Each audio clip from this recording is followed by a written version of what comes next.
Good evening to you all. Welcome here in Pakhuis Zwijger. My name is Michiel Hulshoff and over there is Daan Roggeveen.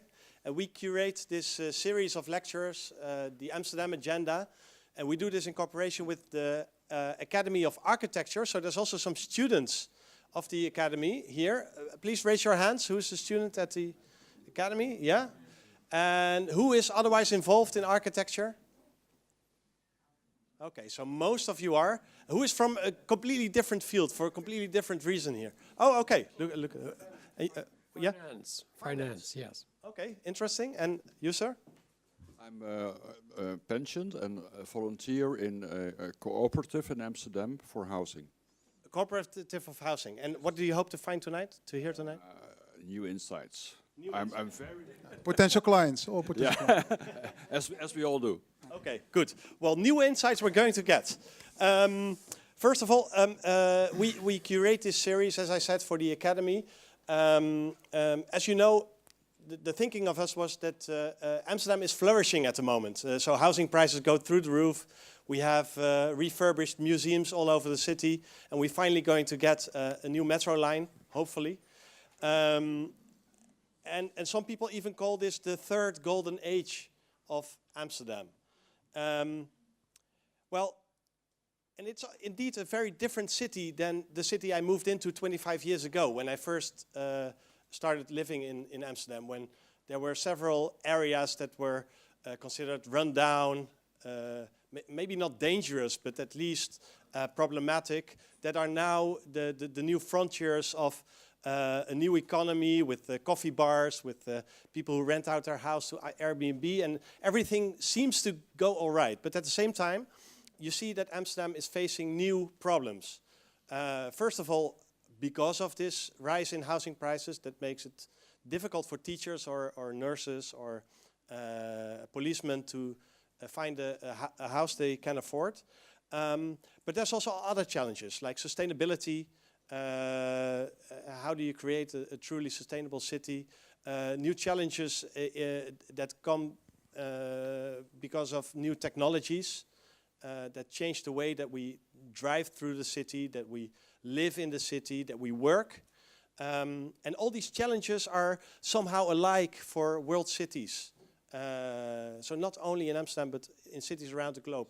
And we thought, okay, then let's invite experts from other cities around the world to give their view on these problems and these challenges and how to solve them and give us new insights as the sir over there mentioned. And together maybe we can create a new Amsterdam agenda to see if there are some solutions that we can apply here in the city. That's the introduction. What are we going to do today? We're going to have a lecture. Dan will introduce the lecturer to you. Afterwards, we'll have a Q&A session that we kick off, the two of us, but you'll have plenty of opportunity to discuss as well. And finally, at the very end of the evening, we'll ask you to think about what you just heard and see what we can use here in the city. What should we do with the information that we just got? Any questions so far? No? Okay. Yeah. Practical. Yeah, wait. Yeah. There is a website attached to Pakhuis Zwijger that always tries to have like discussions surrounding these lectures, and it doesn't work very well, but if we want, we can of course put all our ideas also in this platform. It's just a remark. Okay. Good idea. So everyone who feels like it can share the remarks on the discussion platform on the website of the Zwijger. Thank you. Daan. All right, now then, without further ado, I'm very excited to announce tonight's speaker, Florian Idenburg, a friend and also a fellow TU Delft alumni. We studied together at TU Delft. I think we didn't know each other actually.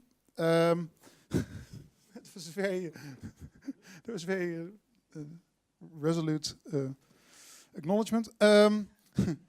Florian graduated in 1999, then went to Japan and worked as an associate at Sana. between 2000 and 2007, where he was in charge of the Toledo Glass Museum and also the New Museum in New York. And in 2008, he started So Ill together with Jing Liu. And they were, and I think that you will also talk a little bit about that tonight, but very successful in particularly, I think, in the field of cultural and public buildings. They won the MoMA PS1 Young Architects Program in 2010. In 2013, they finished the gallery in Seoul, the Kochi Gallery, which was award-winning and very particular design. And in 2016, they finished the Jan and Maria Manetti Schramm Museum of Art at the University of California in Davis. There they run a practice from Brooklyn, New York, but they run projects globally. They're working on the K11 gallery in Hong Kong.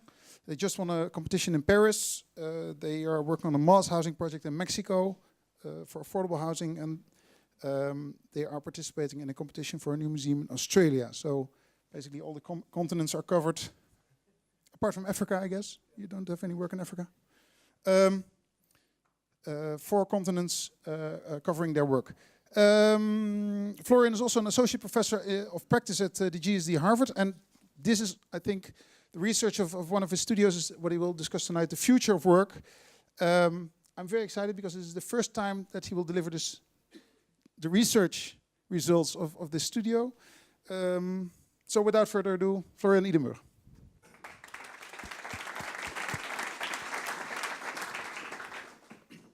Thank you.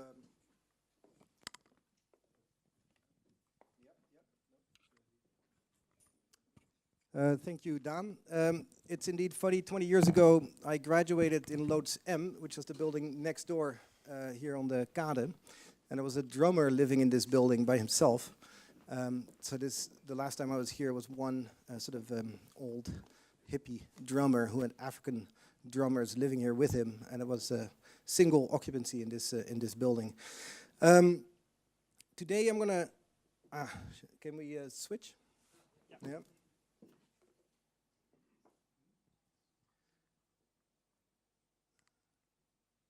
So I'm also really excited about this lecture because I actually have no idea what I will be talking about tonight.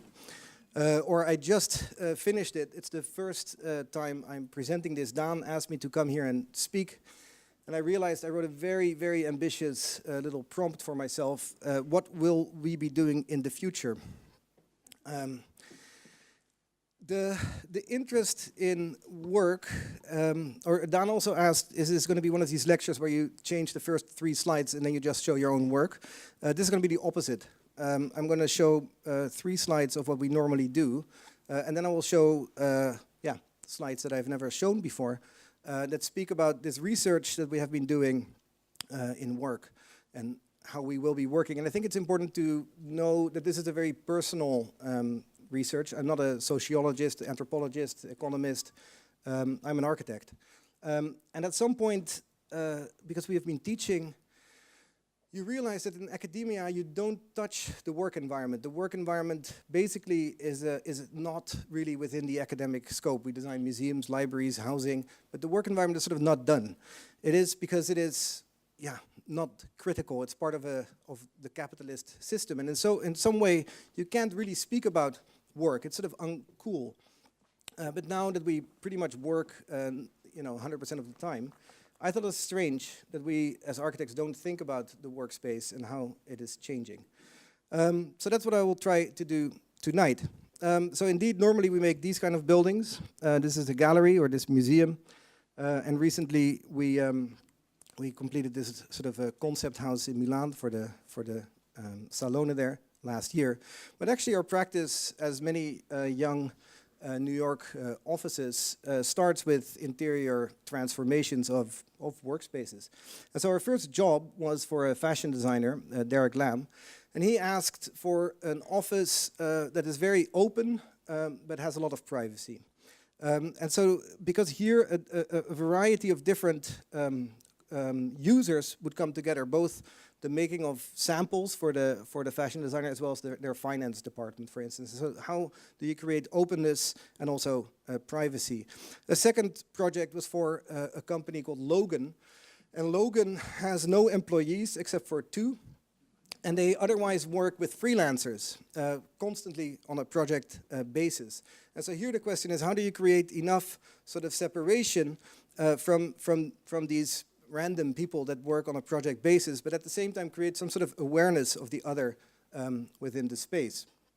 And a more recent project we did was for the New Museum. Their co-working space, New Inc. And as you see, more and more these spaces become less and less organized, more chaotic, more free, more random. And so at some point, working on these spaces, we were approached by Knoll. Knoll is a furniture company. Maybe people know them from the fabrication of mostly European architects who moved to the United States. Mies van der Rohe or Eero Saarinen here. But Knoll and Florence Knoll particularly is a very important figure. Florence Knoll you see right here, a lady amongst a fully male world, where she basically invented the idea of office planning. Here she is with SOM and the Union Carbide building, which I will show in a little bit. And she actually established this discipline of office planning, the idea of laying out office, the combination of systems and furniture, so the idea of structure and object and how you bring those together. And they created a lot of really quite revolutionary new typologies within the American office landscape.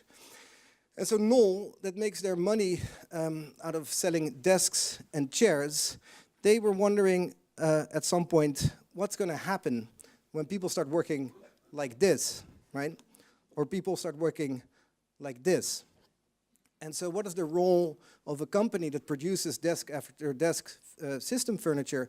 And they started to explore, they started to look at different types and different ways in which furniture could play a role in the environment.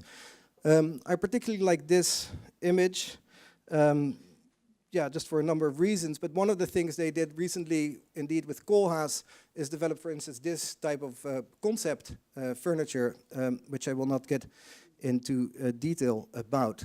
And they commissioned us to actually, basically they asked us, what sort of furniture do we need when nobody has or needs a desk anymore? And that really started us, that basically started our sort of spark and our thinking into this scope.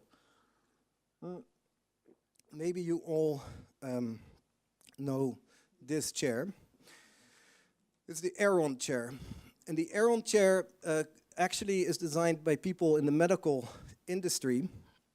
And for me, this is the last chair in which we as humans could still be productive.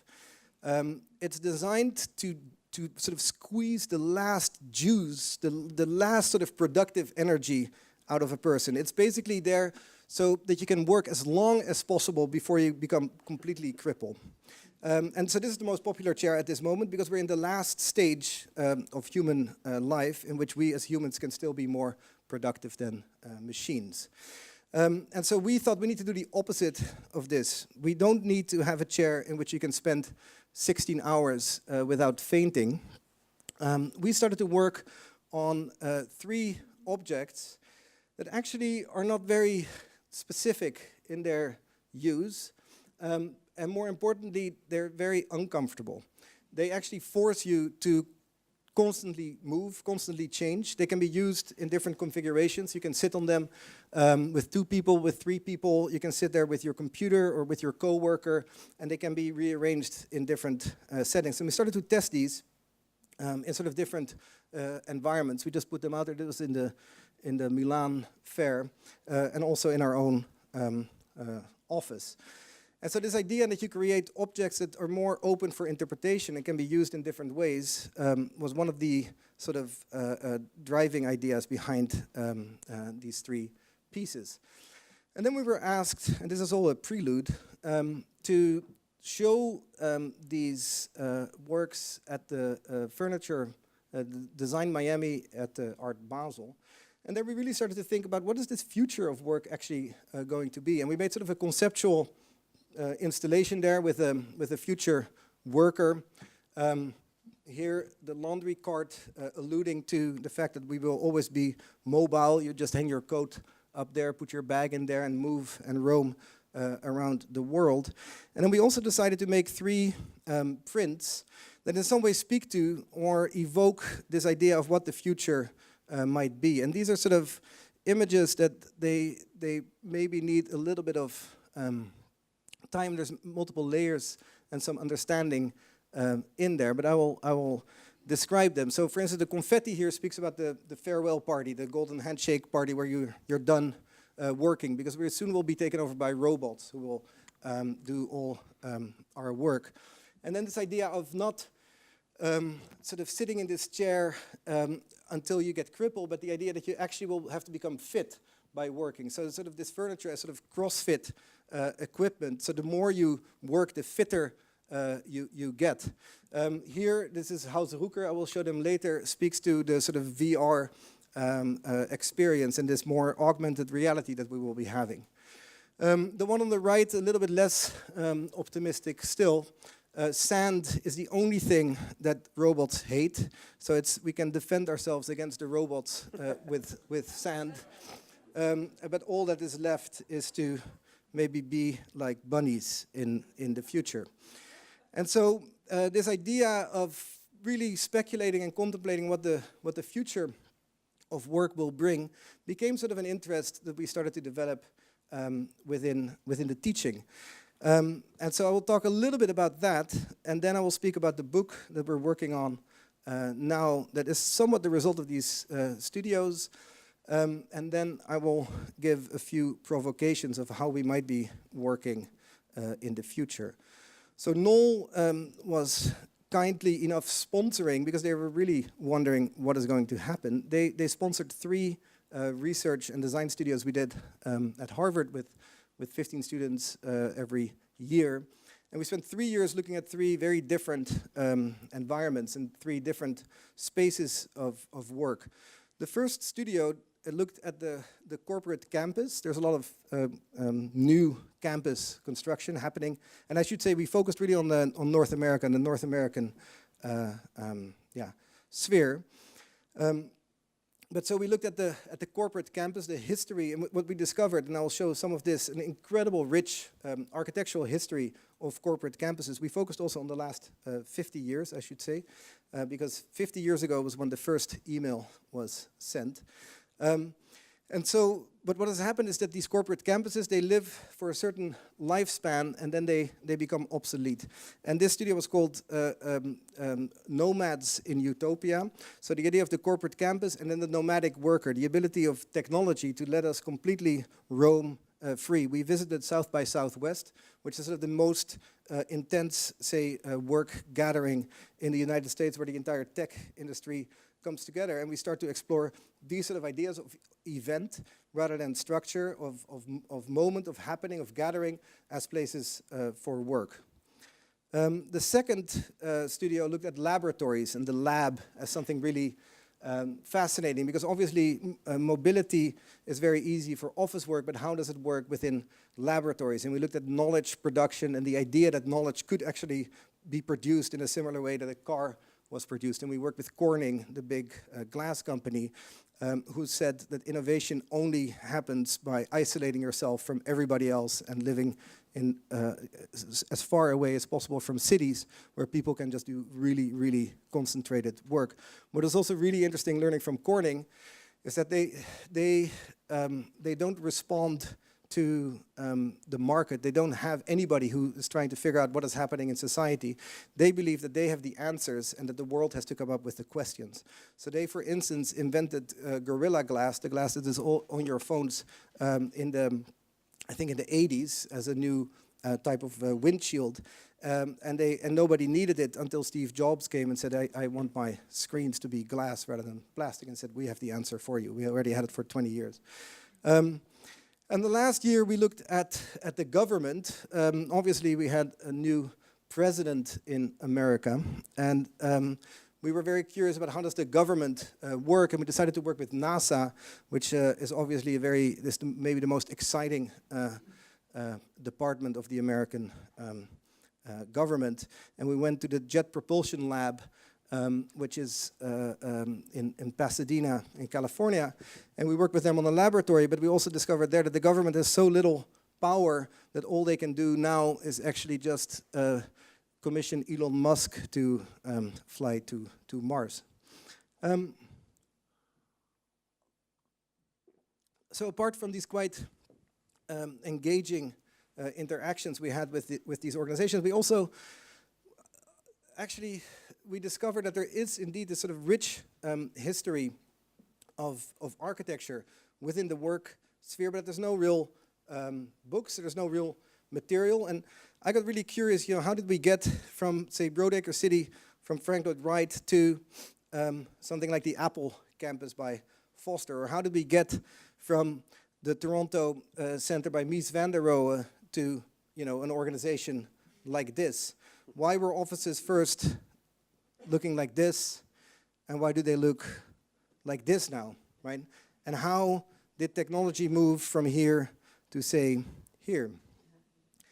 And so what also became very clear is that actually everything that was designed, everything that had sort of its best intentions, its best ambitions, its clear visions about what would be the most desirable places of work, all of them, they very quickly lost their power, they lost their potential, the economy moved on, and more you see that all these aspirations, all these ideas, all these, say, good intentions, very quickly, much quicker than the lifespan of the building, turned obsolete.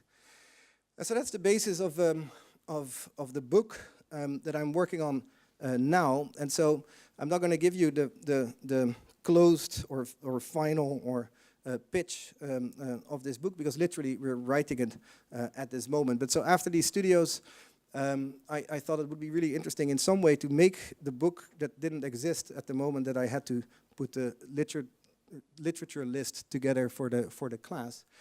And so we're working on a book now with Taschen, the German publisher.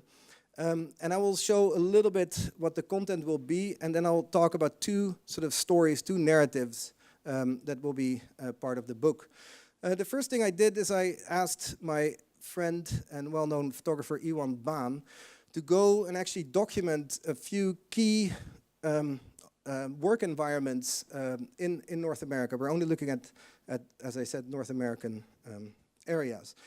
So for instance, here you have the Salk Institute by Louis Kahn, a laboratory for innovation. Or and I should say, so what the book, the title is called Human Work, and then the subtitle we're thinking about of the subtitle, The Architecture of Good Intentions. So this idea that we as architects always come with the best intentions, but obviously these intentions and our inability as humans to actually live up to them. I wanted Iwan, who's very good at showing, say, humans within the environment, I wanted him to capture that. So the book will have a number of these projects in there that show sort of the architecture in their best ambition, but then also sort of in its reality. This is IMP, the MESA lab in Boulder. It's an environmental research lab. Or for instance, Marcel Breuer in Boca Raton in Florida, a very ambitious building for IBM, which now is mostly empty and has a call center in it. And we started to also look at more recent projects. Chiat Day, it's an advertising firm that had sort of these very sort of first, later it turned into sort of Google, the Google sort of look and feel, but this was really sort of pioneered here in Los Angeles with this advertising firm. Or we went to Paolo Soleri, Arcosanti in the Arizona desert, where basically it's sort of a hippie colony, and where the motivation to work is maybe not commercial but more ideological, and seeing how also those ideals over the years have faded. And I think what is very exciting about sort of Iwan's eye is that he sees both sort of what it could have been and what it became. And so this is also in the Breuer building, Ed's place, and there's Ed.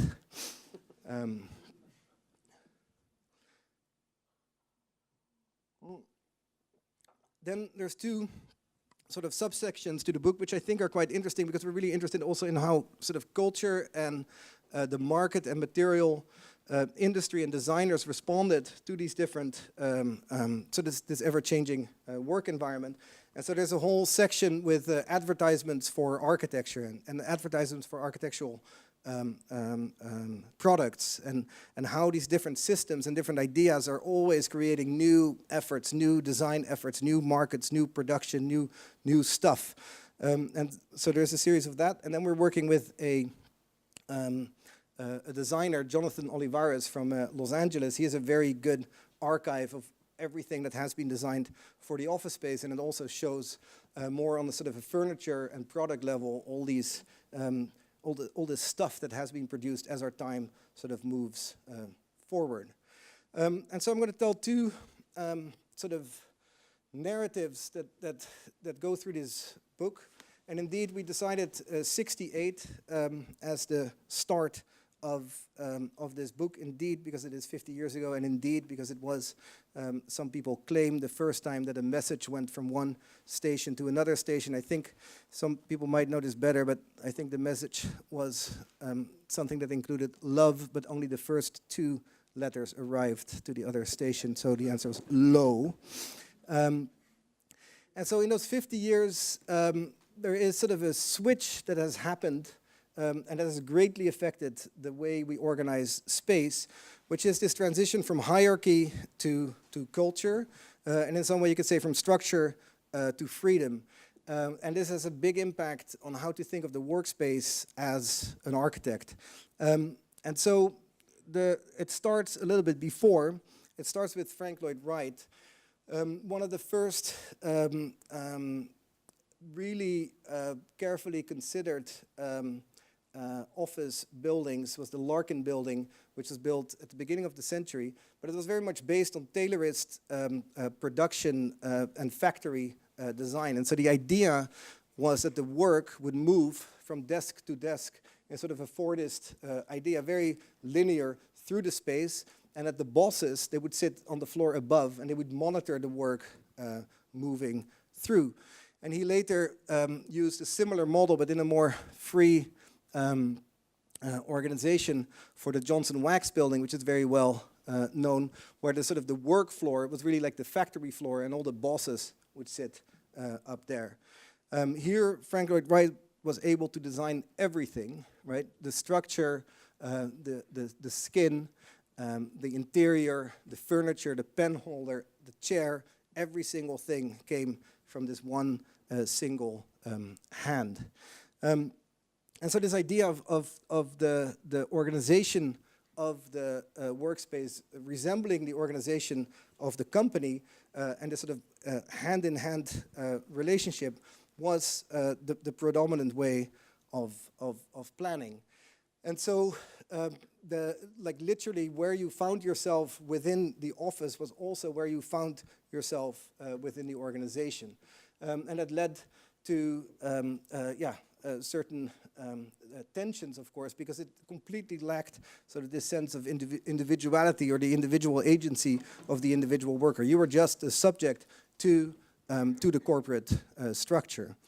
And then in Germany, actually, they started to sort of experiment with a more free type of organization. This is somewhere in the mid-60s with the Büro Landschaft, where basically a more free type of organization was, this is very low res, was organized, and it started to actually start thinking more about how do teams communicate together, how do you get better social interaction between the people, and actually also, for instance, the ecological started to in some way enter into the workspace. In the US, that led by Herman Miller to develop the Action Office as a piece of office furniture. So where it used to be desks and chairs that were organized in a grid, a more sort of 60s honeycomb type of organization started to find place. It was much more tailored towards the individual need of the worker and sort of its way it would collaborate with its partners. Obviously, here in the Netherlands, Centraal Beheer Hertzberger is a very good example also of thinking much more through the social and the sort of the way the individual worker experiences the workspace and how he or she organizes him or herself in relation to the others within the organization. The idea of the open office, of exchange, of spontaneity, and many more sort of 60s ideals started to enter also the thinking of the workspace. And so what you see is that in sort of counterculture or in say, outside architecture, ideas of flexibility, ideas of play. This is the Fun Palace by Cedric Price, this idea of sort of the event rather than the static organization. As I mentioned, play started to sort of emerge, and many of these things started to also find their way into the workspace itself. And what also happened in that time is rather than the company man, the man who serves the company, the sort of individual and say guru or enigmatic figure started to emerge. Obviously, Yoko and John working in the bed, and also Hugh Hefner, who started Playboy magazine with his own very particular work bed. And this also, and I will touch upon this later a little bit, started to deal with gender issues, for instance, and the role of men and women together in the workplace, where obviously initially women were only there in secretary pools or in less powered positions, but this started to change also around this time. This didn't immediately find itself back into the workspace. Here's Constant Nieuwenhuis, New Babylon in his later series, obviously through oil crises and Vietnam wars and sort of the economic crisis that followed. A lot of these ideas of liberation and play, they were put back into shape. The Action Office by Herman Miller developed into the cubicle, which became the best and most efficient way to organize workers within the most limited footprint. And so only, I would say, at the turn of the century did you see, with the sort of emergence of tech and technology and the new sort of tech work culture, you see that these sort of, say, counterculture and visionary architectural propositions start to be absorbed and integrated within the work environment itself. And so where the Whole Earth catalog, a magazine that was started from the eco movement, coined "Stay Hungry, Stay Foolish." Obviously, the uber hippie of them all, Steve Jobs, absorbed this whole sort of ideology and made it part of contemporary corporate, at least tech culture. And what that meant, and I will speak, the second part is more about how technology developed, but for architecture, it meant that suddenly structure was completely unimportant, that everything becomes free, that everything becomes ad hoc, that suddenly this idea of scenery, wow, the resolution is really low, but I think maybe that's because I'm very close, started to find itself sort of first in more free and liberated organizations, but then found themselves back also into corporate culture itself, here with Google, and then the building and the product industry, such as Vitra, frantically trying to come up with systems that could in some way contain this completely liberated and freed worker who is not part of an organization or a company anymore and actually doesn't want to be anywhere anymore. And so in some way, this story ends with this idea that now we don't need a work environment anymore. We can work in any type of non-hierarchical organization at any moment, and it's constantly changing. So in some way, one of the conclusions was there is no scope for architects within the work environment. So the second story, and this is a parallel story, but it actually speaks about the other elements that also allowed this freedom to take place. So where the first part has to do with the way we organize our companies, our systems, we organize humans in relation to one another. This second part speaks about the way we are able to organize ourselves in relation to our environment and the tools that come with that.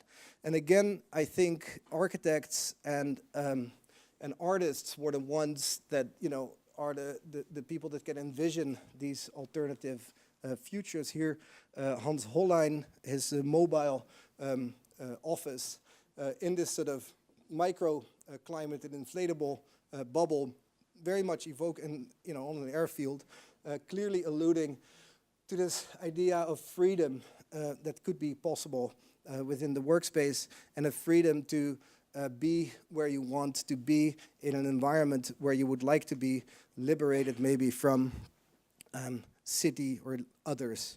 And it starts, and this is another Iwan picture, in '53, Kevin Roche, very important architect for offices in the United States, with the Ford Foundation on 42nd Street in New York, where he brought the garden, brought nature into the center of the environment. This was the sort of preamble of the offices themselves actually leaving the city, leaving them into the green, away from the complicated cities because of their racial makeup, because of their costly land prices, or because of the threat of a bomb.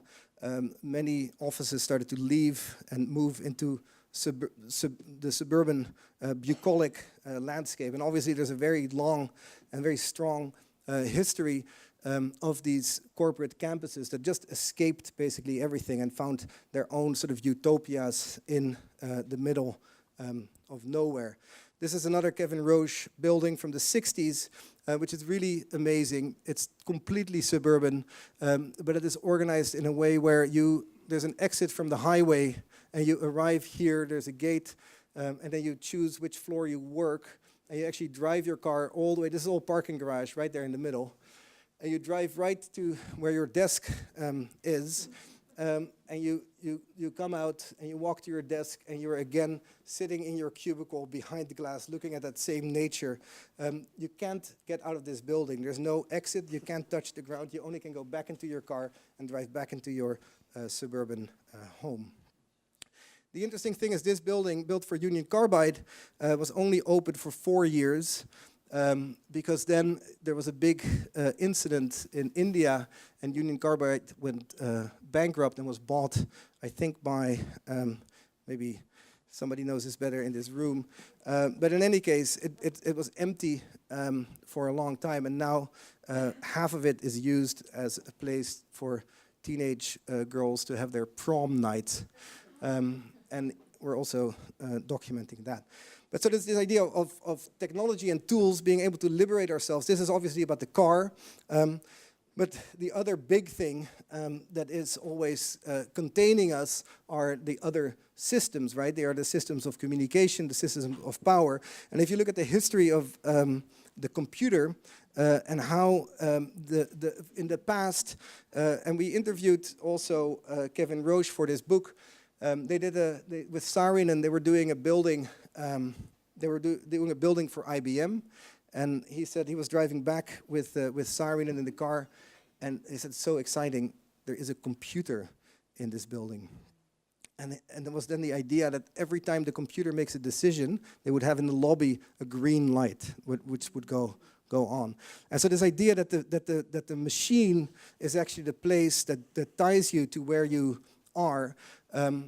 It was really the way in which many of these places were planned. And because land was expensive and cheap in the suburbs, these large data centers or offices with machines started to take shape. But very early on, this is '74, the first robot already starts to enter the workplace. This is in Chicago.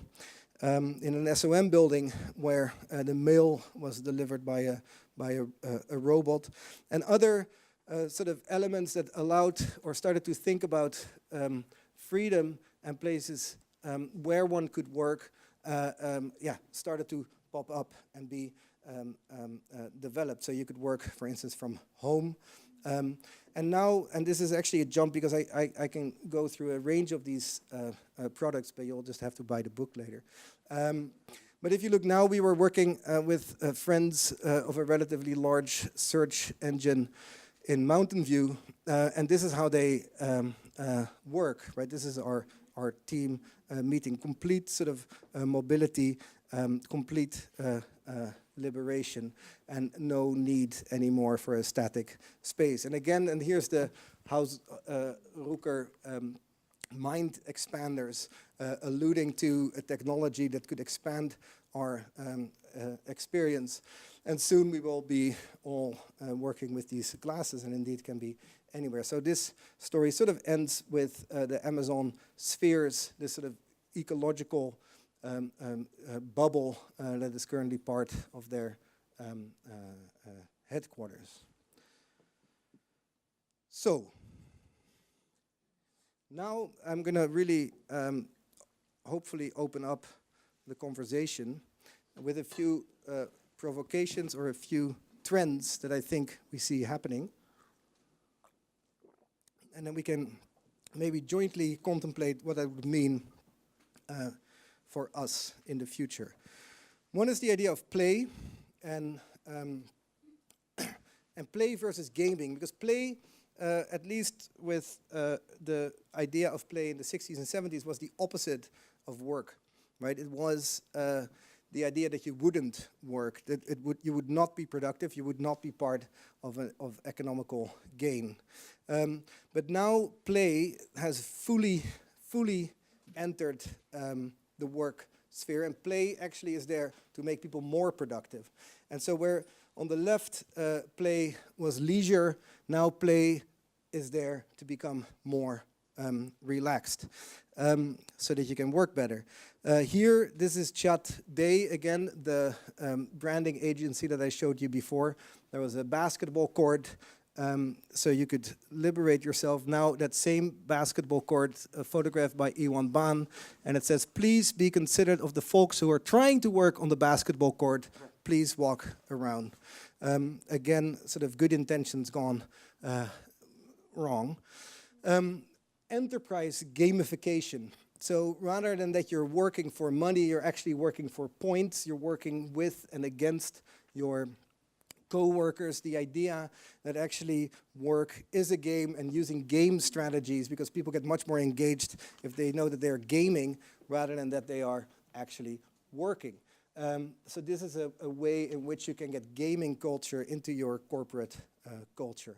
And if you think about it already, in many places people are gaming for money. They're gaming for virtual currencies. These are gaming factories in China.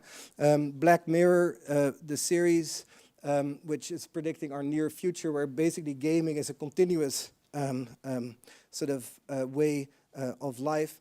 And if you think about it, aren't we all generating income for Mr. Zuckerberg when we think we are hanging out on Facebook? I don't know if people know the term playber, but it is the idea that you're playing, but actually you're creating data for the few people that can use and mine those against us. This is Frank Gehry, by the way, who's designing Facebook's headquarters. And in some way, the ultimate sort of, say, coming together of, say, freedom and, say, tech corporate culture is obviously a Burning Man festival, the Black Rock City, that happens once a year, where increasingly more people come together for certain events, where now large sort of hackathons are happening, Microsoft having their own sort of, play game anarchist hackathon data gathering efforts. So that's one, gaming. The second has to do with the idea that work soon will become useless from an economic point of view, because as a worker, actually you can't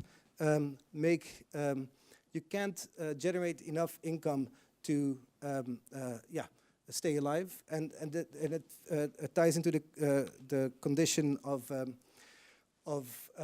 a universal basic income. So what this shows is basically that it's only between the 40s and the 2000s there was an ability to use labor to be productive, but actually that capital is ultimately way more productive than labor is. So that there will be a new sort of extremely rich class that can decide who works and who doesn't work. And already in the United States, for instance, 25% of the work that is done by is financed by foundations like the Bill and Melinda Gates Foundation or the Ford Foundation, and they just decide who works and who doesn't. But it is not part anymore of any sort of economic system. It doesn't. Your labor is not contributing anymore to the economic system. And so what you will get more and more is sort of these disengaged temporary gigs, the gig economy, where people do little tasks to generate little pieces of income, but it is sort of a meaningless type of effort. And with that also the idea that we soon, and this I just recently read, we can't get any smarter. So the United States has saturated its ability to absorb more knowledge, to actually gain intelligence. Most people who can go to universities, they do. And the people that can't, they will not be able to make these people smarter, whereas computers are getting smarter much more fast.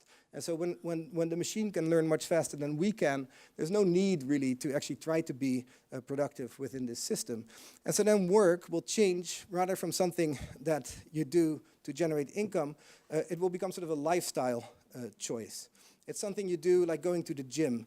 And more already you see sort of these work clubs evolving, where you actually pay a membership to work, right? You go there to be part of a network. You go there to see lectures like these.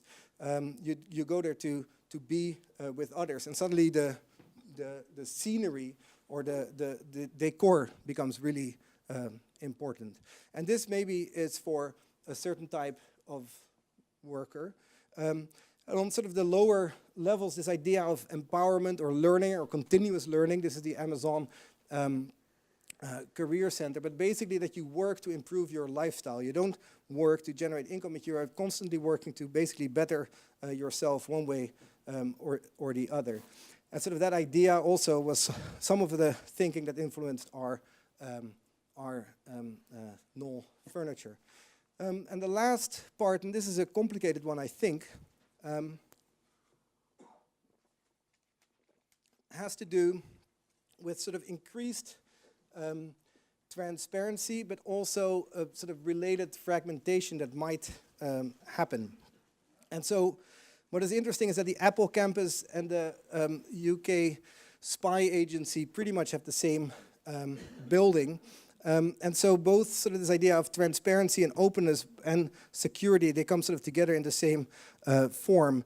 And that transparency maybe is not always the best solution, but transparency more, I'm talking about this idea of continuously rating and evaluating the other and getting, being every transaction. I hope you can rate this lecture, by the way, afterwards with 5 stars. But it's like the rating economy in which every single person, every single individual is constantly being evaluated and monitored. There is software here that you can fully spy on your employees. You constantly know what they are following. What, for instance, happens in the tech companies is now you can get your food for free at Google, but they know how much calories you then ate for lunch, and then they measure your keystrokes and they see how much faster you, for instance, type after you ate chocolate or an apple. And so then they recommend what you would eat so that you can be more productive. And on the other side, you have something like Glassdoor, which is basically a place where you can anonymously tell that your boss is doing coke on the toilet or does other things that are wrong. So this idea of total transparency, which is well described in also Dave Egger's book recently, The Circle, will lead to a sort of where basically all hierarchy is gone and you're just as an individual trying to get the most stars as possible. And this is affecting the way corporations will be organized, where there will be a complete lack of hierarchy. And I think in this, I think it's very important also to talk about equality between gender. And in my advertisements that I found on the history of the workspace, I thought these two were particularly interesting to understand how gender used to be in the workspace. And obviously it's quite shocking when you read now. I don't know if you can read what it says there, but at least the Kelly girl, who's a freelance worker, never takes a vacation holiday, never asks for a raise. She never has a cold, a slipped disc or loose tooth, at least not on your time. And then also, when workload drops, you drop her. The Kelly girl never fails to please. If our Kelly girl employee doesn't work out, you don't pay. We're that sure of all our girls. And this one is also quite shocking, and I think you can read. And so now, and I think specifically in the United States, this is really opening a large conversation, and I'm wondering where it will go, because today I read that the all-woman co-working club in New York is currently being investigated by the Human Rights Commission because it's discriminating against men. And so what you see, I think, happening is that there are certain businesses, and I'm afraid maybe some specifically companies where there is a very low level of female participation in the industry, such as tech companies, they will just decide to not hire women anymore because it's just too much of a risk. And so with this idea of sort of a liberation from systems through drones that can bring internet or sort of data centers that can be fully out of say, national jurisdictions, and with the further emergence of blockchain economies, you can imagine that whole parts of industry and whole parts of companies will just move away from certain jurisdictions to be left alone. And so based on these trends, I'm proposing 3 to contemplate future work situations or workers. And one is of the work spa. It's a place where you only come to be healthy, to educate yourself, to produce. It's sort of a lifestyle choice. It's a place where you come and hang out and just sort of fully filled with wellness and well-being for personal betterment. The second scenario, which is maybe for the less fortunate, they will leave the city and leave the systems and find themselves in little cabins in the woods. They'll get their stuff delivered through drones. They do little gigs here and there in the gig economy, and they are actually just sort of disassociated from the systems at all. Maybe they hunt and are semi-free. And the last is modeled after Kim.com, the famous internet pioneer who basically invented cloud computing before there was any law around it, and now is actually a continuous refugee, a sort of a workspace which is this permanent sort of hackathon, Red Bull infused event outside of any territorial waters, with heavy security and drones providing internet and connectivity. And so those are my 3 ideas for how the workspace of the future might look. Thank you. Thank you.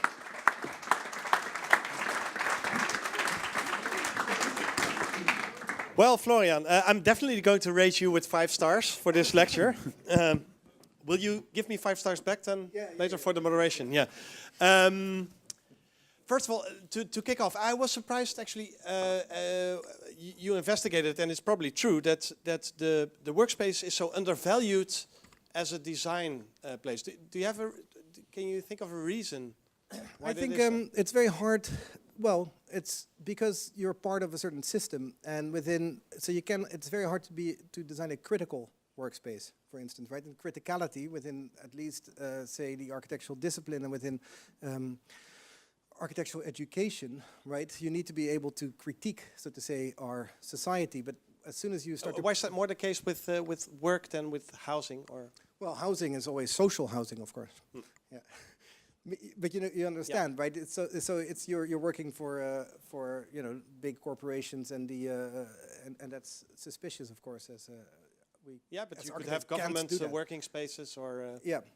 Well, that was interesting. So, for instance, the very interesting thing in working with the government is indeed the government doesn't have to make profit, and so it's a completely different type of organization. Also, but the government doesn't have money anymore either. So, So still that's need the reason they over still- the bottom line still matters. Yeah, and you showed brilliantly how we have liberated ourselves from the cubicle in the suburbs, and we long to apparently work in this nature-like environment, or at least there are some temptations to do so. But then where do we get, you know, when we have liberated ourselves out of the cubicle into these coffee shops or at home or in the spa? Is it? Do you consider that really a liberated state of working, or is that I think cynical? that's a personal personal decision. No, I think obviously people also work to be with other people, and that will be the main reason, because we won't be working to necessarily generate any value anymore. We're just there for social exchange. But so that, you know, really depends on where you prefer to be. But I think it can be much more individual. It can be a more individualistic choice. Yeah, Yeah. and it's also kind of gloomy, and I'm wondering, like, what does it mean? Because you focused on the workspace itself, but what does it mean for a city, for example? If we had a long tradition where work, leisure, and living were separated in cities, now you see that coming together a little bit again. But if you see that work is becoming just look at obsolete. Amsterdam. No, it's just all leisure. It just becomes all leisure. No, I think that will happen. I mean, obviously, this is a little bit of a provocation. Yeah. I hope people maybe realize that to an extent. Yeah. But I think no. Well, what I think most importantly is that we cannot design for function anymore, right? But we can design for atmosphere or quality, or, you know, and you create sort of a variety of different qualities, which can be more green and isolated, or can be more dense and more collective. And I think this is the way you could start imagining cities, that they actually offer a variety of atmospheres in which you could work, rather than a variety of functions. Yeah, so it's also a completely different way of working for architects and our urbanists. I think so. I think so. What we also said, you know, at some point is maybe technology took over hierarchy and took over organization, and so we are liberated as architects to actually have to provide corner offices and hallways and like translate these corporate systems into plans. And so suddenly we can think of how can we create a space that can evoke new insights. You know, what would that look like as a brief? For instance, how can you you know, open up the imagination of a worker? So this has much less to do with space planning and much more with maybe sort of creating spaces that can evoke new insights. And I think that's a much more interesting project for the architect than, you know, space planning, basically. Yeah. So it's also getting more interesting, you say. And I think so. yeah. I think it's very liberating, no? There also, because there will still be work, but it won't be done by humans, maybe, right? So there will be work done by robots or, I don't know, systems. I think so. What I'm saying is, I think there's two types of work that is part of the, say, capitalist system, and that we choose to do. But maybe if you look at so somehow you sketches. I didn't know you had this gloomy side to you. By the way, I was very surprised. But let's say if we move to a kind of resort status where like the whole city becomes this kind of leisure resort, right? Where we just hang around and drink cappuccino the whole day somehow, and then look at our laptops, but there's not really production. Yeah. But somehow there is also part of society that has to produce that. And to, like, so do you also see, is part of this kind of gloomy vision that you see a bigger divide between the, let's say, the the legion of laptop workers and Of the rest course. of the people who grain coffee or something? How does that work? Yeah, I think so. I think, I mean, obviously already in the United States, you see that basically the sort of lower income part of the generation or of the population has nothing to do, right? So in the middle of the United States, all they can do is take opioids, and the lifespan of the white American of the lower bracket has shortened. Right? Actually, their life expectancy is going down. Yeah. And so I do think there's going to be many people who have nothing to do. And then obviously there's jobs in other parts of the world that are currently still economically viable to be done by humans, but soon they will also be replaced by technology. Yeah. Yeah. So, but because you mentioned the word liberating a lot, so it's Yeah. all about liberating. It's also about architecture being liberated from certain responsibilities, maybe even, or certain kind of. No, I think the tasks are very different, basically. I don't necessarily know, where this will be heading, but I do feel that, on the one hand, there is the architecture of data centers, maybe, which is basically the architecture of these systems that still will be generating, that are still part of sort of the capitalist system.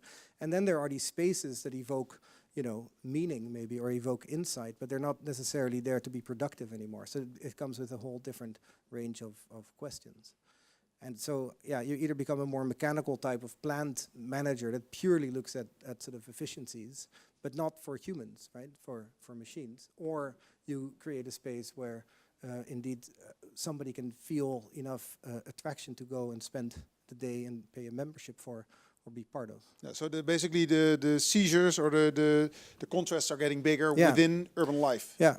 But you were also in your Walden kind of scenario hinting at that this could happen in the countryside, or that's a sort of part of this production, like leisure work. Yeah, that's more could like the happen. gig, but that's more like the gig worker. That's the people that are not necessarily part of any sort of corporation anymore, but jobs or tasks. They just become available on platforms like TaskRabbit or Was that also mentioned to show like the tiny house movement, like people moving in small homes in the countryside? We have a little house in the country, and Where's it at? Yeah, in north of New York, and there's a bunch of people there that basically live very free, but they do a little bit of translation work, or they do a little bit of tutoring on Skype, or they just here and there they work an hour now and then freelance, and it's all just on platforms that become available, and they can decide to take on as much work as they want, but they're not really part of an organization. And they can do that because they don't spend a lot of money on their their homes. Yeah. So they can live cheaply. Yeah. But they can never move back into the city. They can't move back into the city. Yeah. It's interesting. Now, what you mentioned before, that already in the States you see these flyover states or these former industrial states that have lost jobs, and obviously there's been elections last year, and these people voted for a president that told them that he will get back their jobs. So, so one of the reactions. He promised that, right? Yeah, he promised that. I don't know if he will deliver. No. Probably not. But there's a reaction, obviously, to these kinds of. I mean, that's trends. why these things are happening. Yeah. Yeah. So, but do you see a reversal then of that? Well, it's funny now. For instance, Silicon Valley is getting so expensive that there's a lot of these corporations are, finding other places. And recently there was a bus tour through sort of Detroit and the whole Rust Belt area, and all these tech giants are saying, "Wow, it's cheap here. There's so many people, and we can do something." And I actually do see what you do start seeing now in the US is that the tech economy is actually helping other regions as well. Boulder is a very good example, and Austin in Texas is a very good example as sort of second tier sort of tech hubs. So I do think it is spreading, but it is again, some cities win and some cities lose, but there's a real shifting happening. It'll be more fragmented, and that's also there won't be states that have this. It will be really on city per city. I don't think states are going to be very. Maybe to make a jump back to your design work, the work that you do with your firm. So it is. don't think you have, well, I'm not sure, but I don't think you guys have a manifesto. You wrote a manifesto up front of what you wanted to do as a firm, right? No. There's not many people doing that anymore.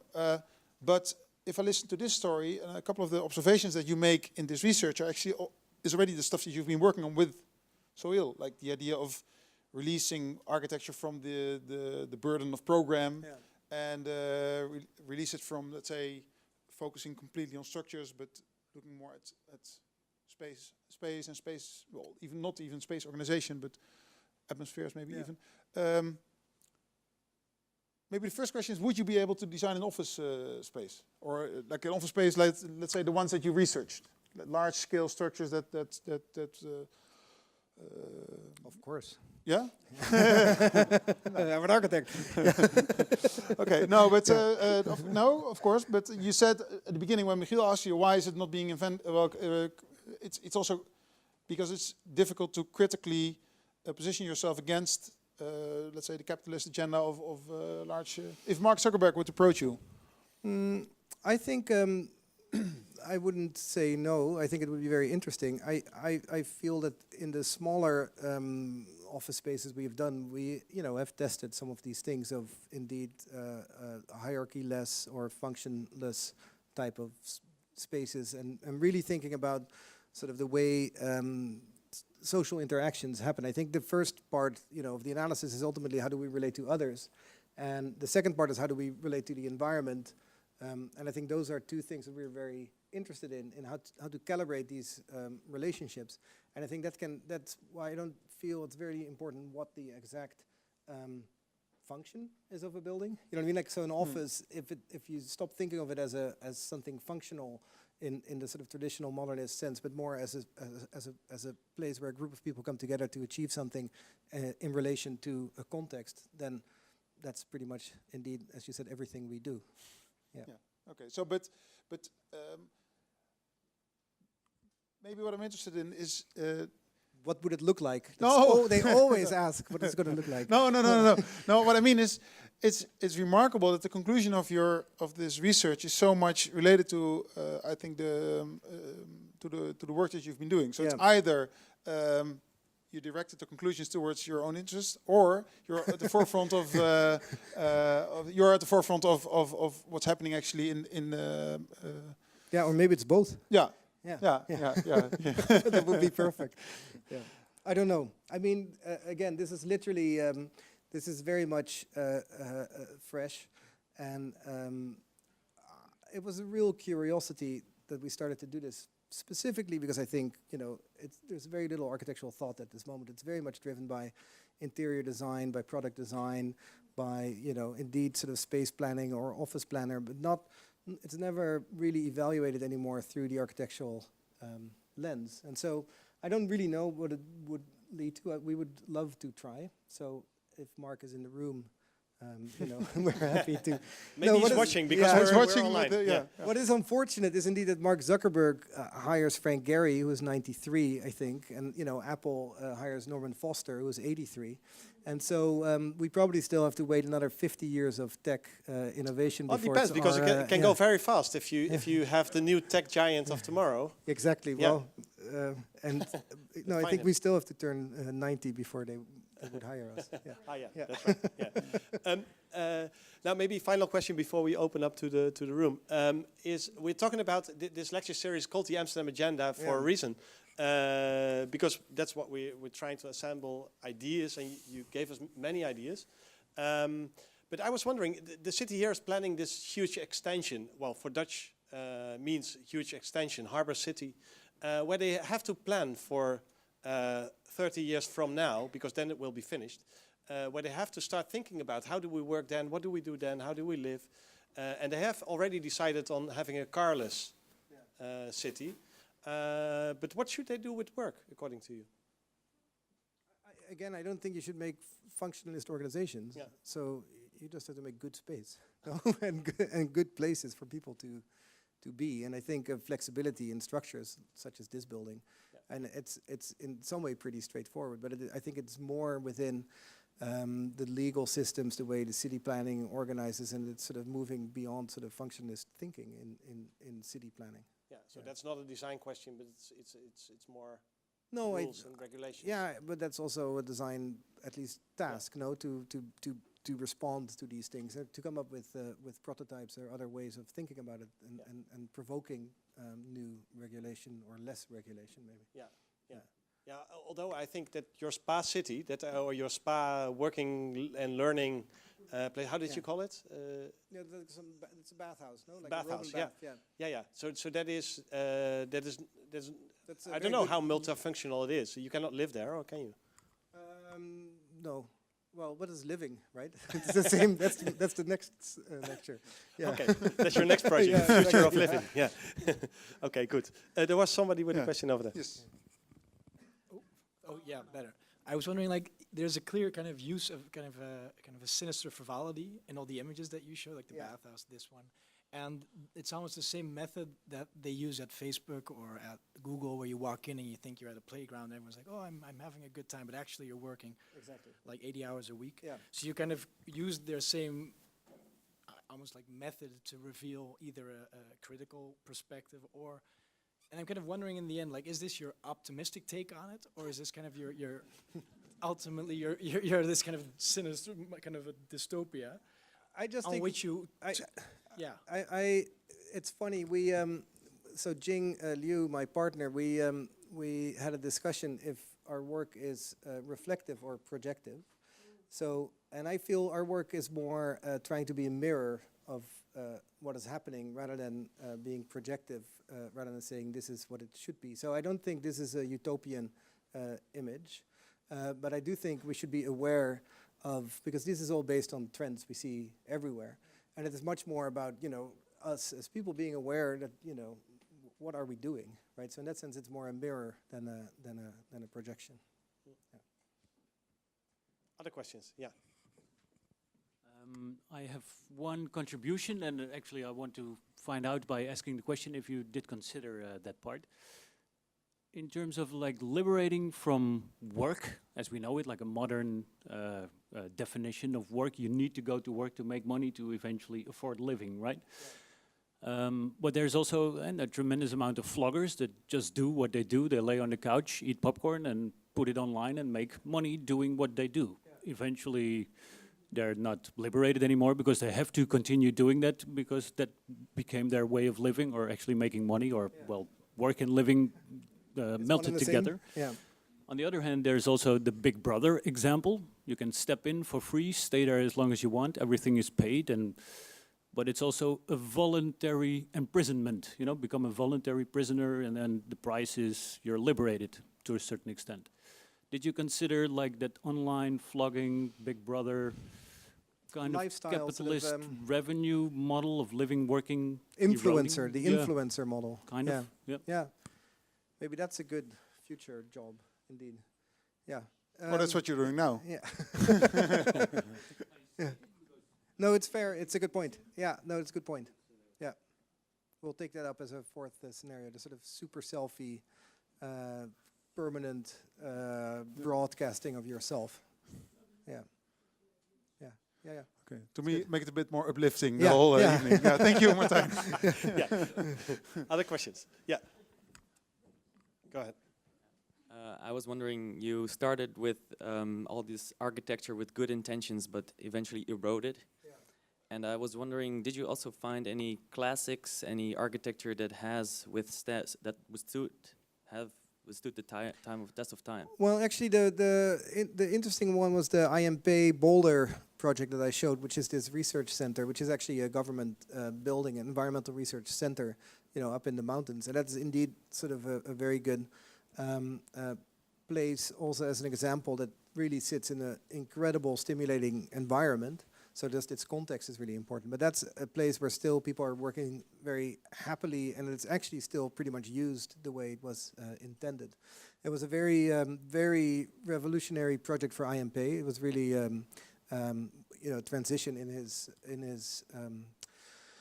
his oeuvre, and I came across it and I really liked it, and I was curious how it was being used now, because I saw it in sort of all its heroism, you know, back in the 70s, and now it's still there, and it's still actually quite well used, and the people there are quite happy.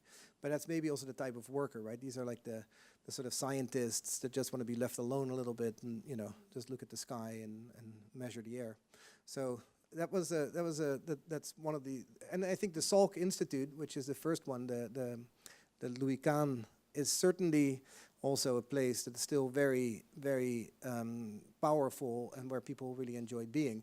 And so in some way that does, because those are two quite strong architectural propositions, very different from those sheds that Frank Gehry is making now for Facebook.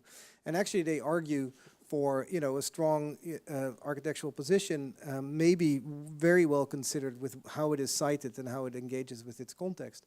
And that those are the places that still have more lasting power. Maybe one question also about related to this. In the beginning, you mentioned that this company you work with, the glass company, they said that they believe true innovation is only happening when you distract yourself from the city. Yeah. That's actually a very, like you said it in a side note, but it's actually a very important remark.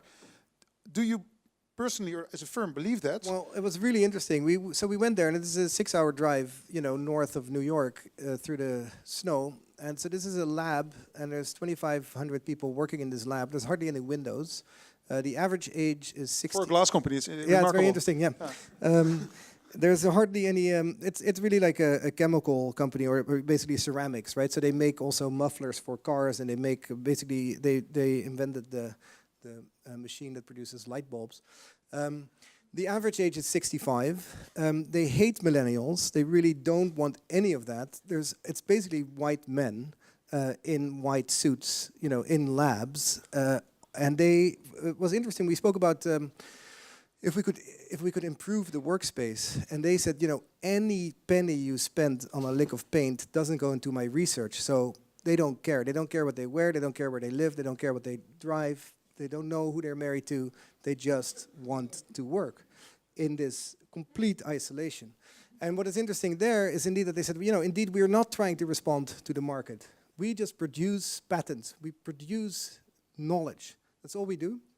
And they said at some point the world will need us, and then they will come and say, hey, do you have something? And they say, yeah, we did it. But this is years ago. But so it's interesting because it is in a way similar to tech, right? Because let's say Apple and Facebook are also disconnected from the city. So it's almost like, say, Jeffersonian disconnection from urban life. Yeah, but I think it's different. I think it's very different. But is it part, okay, maybe another question. Yeah. Is it part of a tradition in the US of innovation and so forth? Do you see a difference here between the US and Europe? Does this also exist in Europe, this kind of complete disconnection from the city? And then question 2, can this also be the future of innovation in Europe as well, or for Holland, for Amsterdam for that matter? I don't know. No, but is it something typical for the US or not? I think there, you know, the Netherlands is a very small country with a very few.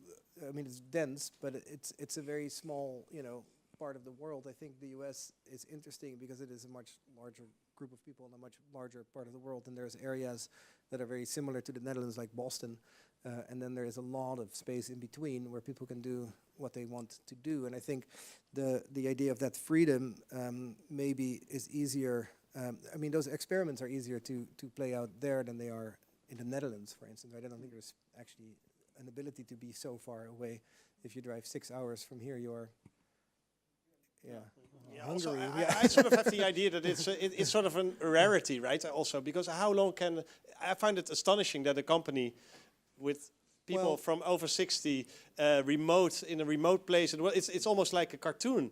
It is hardly believable that they can still function. We were last year in Reno, Nevada. Reno is, or Nevada is basically the state that allows Silicon Valley to happen, right? So California is clean and ecological. Nevada is where it's basically lawless, and all the sort of trash and all the dirt of Silicon Valley in California happens right over the border in Reno. And there's the fastest growing economical region in the United States, which is basically where the internet becomes material, because they don't pay for storage, for warehousing. There's no tax on warehousing. So there's all these fulfillment centers by Amazon and Jet, and there's so your iTunes are there, for instance, on a server. And so these are endless landscapes of buildings that are literally a kilometer, sort of by a kilometer, with purely either goods and humans walking 50 miles a day putting stuff in boxes, or just data storage. I think that expands, and for instance, the laws that allow, you know, those places to happen. I think that's that's something that doesn't necessarily exist here, I think. So, but that's I also know where bol.com does their stuff. but it's also the disconnect basically between what you say, the people that work, that's basically happening here in Nevada, and the people that waste their time or spend their time in WeWork spaces drinking coffee. That in is San Francisco. Let's see. Is there another question from the audience? Yeah. About the people, I get this sort of sense of pathology if you're talking about the people in the glass houses or the people working in Reno. So do you see anything about like the human factor, like what makes us human? Is that going to erode in certain spaces, or like we combine, like our culture, we combine a lot of capacities from the pre-industrial or the sort of more holistic lifestyle, but if you like specialize in glass and you live in I'm quite, it worries me, and I think I'm not the only person in the room. Yes, I'm also worried. That's why I'm telling the story. I don't know. Like, it's just things that we have been observing in the last 3 years, and it's dehumanizing, I can say. Yeah. Yeah.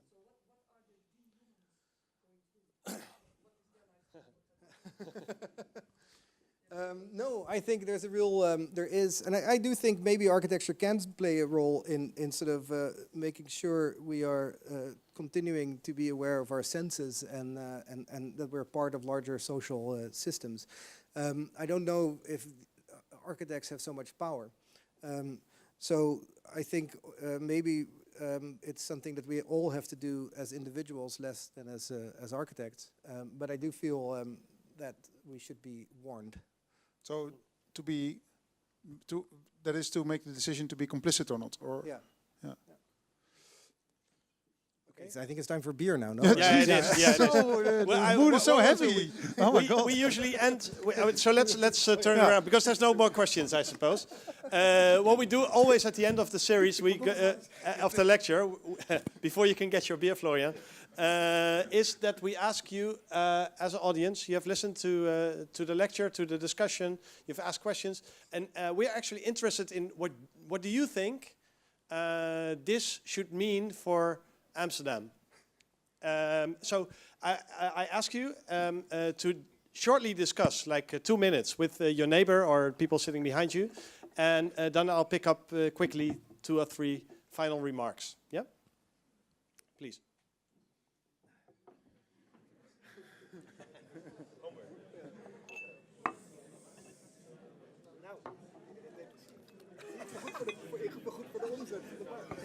Ja, ik zat nog te denken, want er is natuurlijk ook die hele andere theorie van al het de 3D's, weet je wel, dirty, dangerous en dull work, die worden als eerste gerobotiseerd. Ja. Dus dan... Ja, bedoelig is dat volgens mij niet helemaal waar. Want je ziet ook een deel van het werk, bijvoorbeeld kleren opvouwen, kleren wassen, schijnt heel lastig te robotiseren. Ja, precies. En terwijl bijvoorbeeld investing, er is nu één grote hedgefund. Die zijn wel heel duur. Nee, maar mensen die nemen de moties mee in de beslissing. Ja, ja. En dan moeten dus al je investments worden alle los. De hele financial system wordt straks totaal geautomatiseerd. Ja, maar hetzelfde voor journalisten. De hele flash crash en de... Ja. We hebben een paar keer, ik weet niet of je dat kent, een studie gemaakt over Special Economic Zones. Ja. Met ook een aantal Photoshop komsten van de week, gisteren weer tegen. Maar dat heeft een beetje dezelfde dingen, ook omdat het heel over liberalisering gaat. Ja. En toen hebben we dus een voorstel, maar dat was een beetje gloomy, maar ook optimistisch. Ja. Het was een beetje half-half. Ja. We hebben dat voorstel een keer gepitcht bij de provincie. Die waren helemaal, ons voorstel was, je hebt gewoon een case, gewoon een normale leefbaarlijn, dan ga je naar Amsterdam. Maar je kan ook een Special Economic Zone, dan ga je naar Flevoland, maak van heel Flevoland een Special Economic Zone. Ja, nee, precies. Oh, dat heb ik laten zien toen. Ja, dat is uiteindelijk nooit op gehoord, maar... Het belangrijkste is dat we niet te naïef zijn, dat we inderdaad allemaal business zijn. Iedereen hier die wordt toch van die lifestyle werken, dus die gaan allemaal nee, daarom, ja. een beetje googelen. Ja, dat is zo. We moeten even omschakelen, dan kunnen we nog die laatste slide... Oh ja. Sorry, doe je hem even goed? Nee, je mag nog even reageren als iets wordt gezegd. Werkt het nou? Werkt niet. Nou ja, dat kondig het gewoon eigenlijk. Ja. Jij kondigt het aan? Ja? Oké. Anyone has a bright idea or a remark that we should... Anyone discuss anything that we should take home? Did you? Yeah? Doubting? Not really, but a little bit. Yeah. We were talking about programming the city. So why should we not only be planning the functions, like the shared functions, and leave the city as a nothing maybe, and then you the technology is taking over your brain, and then you can just program the whole city, and then nothing is needed. It's too complicated for me. Do you follow it, Florian? Or? No, but it sounds wonderful. Yeah, it does. Yeah. Can you explain one more? So we just thinking about that what you see you can program, and what you experience you can also program. The atmosphere you can program. Anything you can program. So then nothing is needed anymore. So why should we plan the city? Oh, yeah. Well, yeah, we shouldn't plan. We should all leave it to AI. Yeah, if they know best, the robots. Yeah, good idea, actually. Why should you be bothered about designing workspaces? Yeah. It's lifestyle, right? That's the YOLO answer. Yeah. Okay, other remarks? Yeah, in the back. I think it is interesting to consider values from as the center point of what you want to as far as I understand human beings, we have two ways to look at the world. We have a way to have a concept, for example, beauty, or a concept of environment, or another concept, and we concentrate on our perfect idea of the concept, and then we interact with reality. We adapt the concept and we try to realize it in the world around us, so we create. Or we only look at the environment and now we see sort of fragmentation. So I think it is very necessary, if you want to create spaces that have meaning, that you are very attached to the type of concepts that you want to put into those spaces, the values or the insights or the ideas. Okay. Yeah. Thank you. Other? No? We're done? We're ready for bar? Yeah? Done? Oh, no, there's a last remark. Yeah. Yeah? Yeah.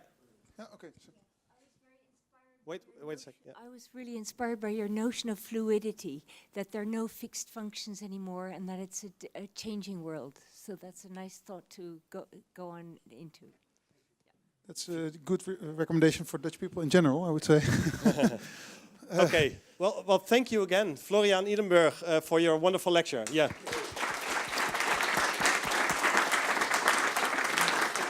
And then one more remark, because next week we continue with the Amsterdam Agenda here in Pakhuis Zwijger, with, again, a Dutch speaker who lives abroad, namely Inge Goudsmit from OMA in Hong Kong.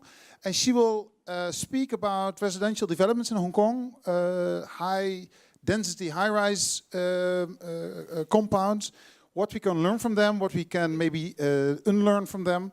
And she has an amazing title for her talk, namely Boring Hong Kong. So I would please come next week, 8 p.m. 4 April here in Pakhuis Zwijger. Thank you. Okay. Thank you.